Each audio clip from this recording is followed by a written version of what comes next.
कभी सोचा है जो बड़े बड़े ट्रेडर्स रोज बाजार में दांव लगाते हैं, क्या उनकी चाल से हम जैसे लॉन्ग टर्म इन्वेस्टर्स कुछ सीख सकते हैं? आज हम इसी पहेली को सुलझाएंगे। हम देखेंगे कि कैसे एक्सपर्ट्स की शॉर्ट टर्म दांव हमें मार्केट की नब्ज पकड़ने और अपने निवेश के लिए बेहतर फैसले लेने में मदद कर सकते हैं। तो चलिए शुरू करते हैं। जरा इस नंबर पर गौर कीजिए, 6.20%। ये सिर्फ एक नंबर नहीं है, इसके पीछे एक पूरी कहानी छुपी है।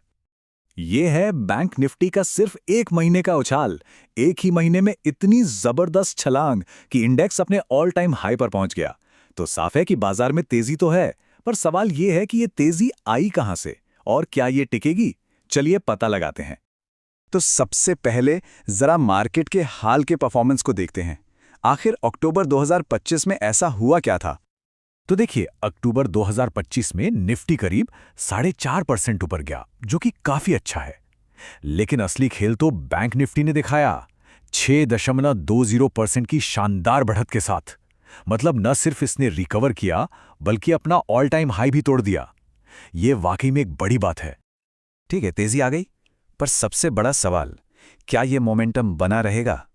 इसका जवाब ना एक खास टेक्निकल इंडिकेटर में छिपा हो सकता है।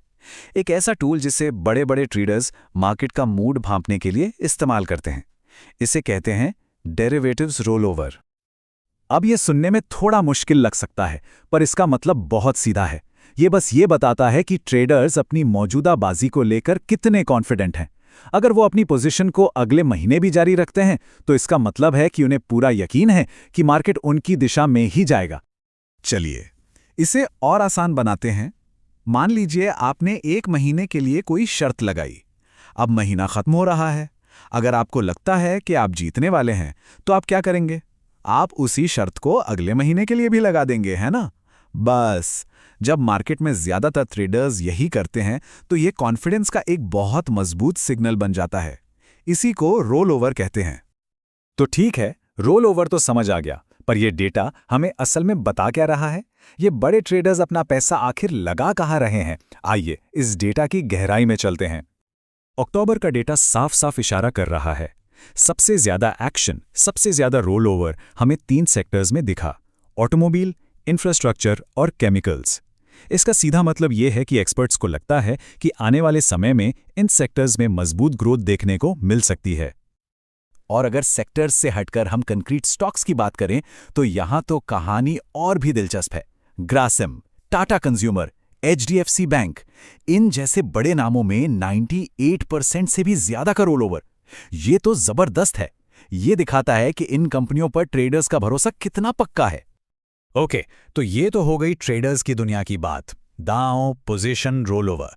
पर हम जैसे आम निवेशक जो लॉन्ग टर्म के लिए सोचते हैं, उनके लिए इन सब का क्या मतलब है? क्या हम इन शॉर्ट टर्म सिग्नल्स का इस्तेमाल अपनी लॉन्ग टर्म स्ट्रैटेजीज जैसे कि म्यूचुअल फंड्स को बेहतर बनाने के लिए कर सकते हैं? बिल्कुल कर सकते हैं। चलिए समझते हैं कैसे। देखिए, दोनों में सोच का फर्क है।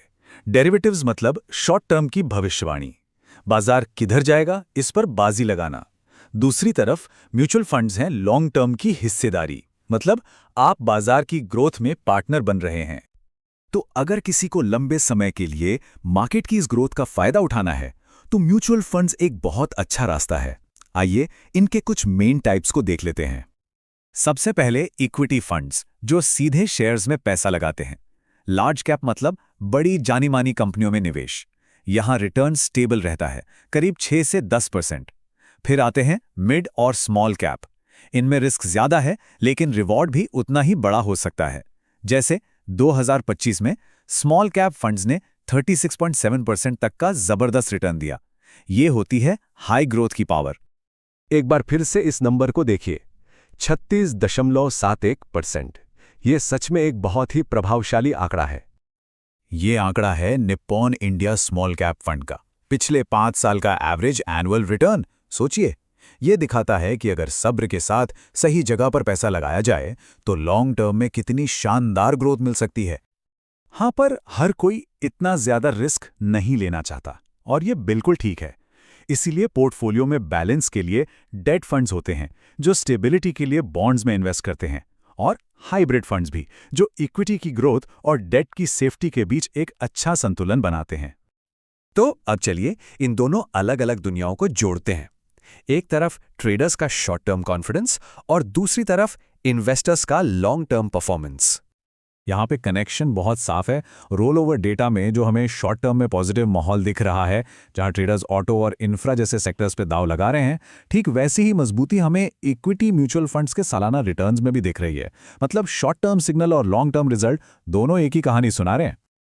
अब इसका ये मतलब बिल्कुल नहीं है कि इन शॉर्ट टर्म सिग्नल्स को देखकर अपने निवेश के फैसले बदल दें, नहीं, बल्कि इसे मार्केट का मूड समझने का एक टूल समझिए।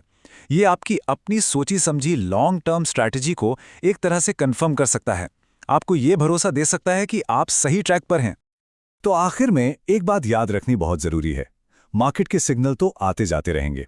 आज तेजी है, कल मंदी हो सकती है, लेकिन जो चीज हमेशा काम आती है वो है एक अच्छी, सोची समझी और व्यक्तिगत निवेश की रणनीति। तो सवाल ये है कि मार्केट के शोर के बीच आपकी अपनी रणनीति क्या है?